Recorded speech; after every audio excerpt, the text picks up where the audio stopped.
Kalala huyu. Kwa wanaume wote kulala ndio mnakio. Tutie maombi wa ndugu. Tutie maombi boti lituza miaka depuis dimanche na 19h. Ndio tukafunga mama tela hivi.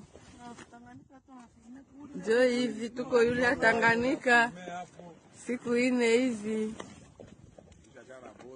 Tushachana na boti, kila kitu kilizamaka. Tuko yule mama tela. Sawa sawa. Sawa, mtusaidie na maombi wa ndugu, mtusaidie na maombi. Ule baba pale ndo alikuwa kapiteni wetu. Na bosi wetu ndio amelala hapa. Na bosi huyu. Bosi anataka kufa na tension.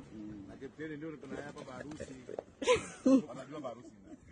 Sema unacheka. Hiyo ndio kaenda kwa mume wake wakaje kuleta baba harusi huyu, baba harusi. Anavaa madinesi.